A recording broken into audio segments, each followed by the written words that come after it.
Inspector পদমর্যাদার আধিকারিকদের বদলির নির্দেশ এলো শনিবার সন্ধ্যায়। মোট 299 জন আধিকারিকের মধ্যে আসানসোল দুর্গাপুর পুলিশ কমিশনারেটে কর্মরত বেশ কয়েকজন আধিকারিকেরও বদলির নির্দেশ আসে এদিন। দুর্গাপুর থানায় ইন্সপেক্টর ইনচার্জ পদে গত প্রায় 1 বছর ধরে থাকা প্রসেনজিৎ রায়কে ভিজিলেন্স কমিশনের ইন্সপেক্টর পদে বদলি করা হয়েছে।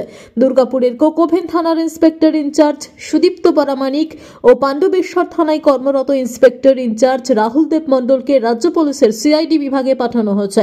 অন্যদিকে জামুরিয়া থানায় কর্মরত ইন্সপেক্টর ইনচার্জ রাজশেখর মুখোপাধ্যায়কে বাঁকুড়া ডিস্ট্রিক্ট এনফোর্সমেন্ট শাখায় ইন্সপেক্টর পদে বদলি করা হয়েছে। এছাড়াও এদিনই এডিপিসির অধীনে বিভিন্ন থানা ফাঁড়িতে কর্মরত শান্তনু অধিকারী, পলাশ মণ্ডল, অরিন্দম মণ্ডল, সন্দীপ দাস ও রবীন্দ্রনাথ দলুইকে বিভিন্ন স্থানে বদলি করা হয়েছে বলে জানা গেছে। Bureau report, TV news 10।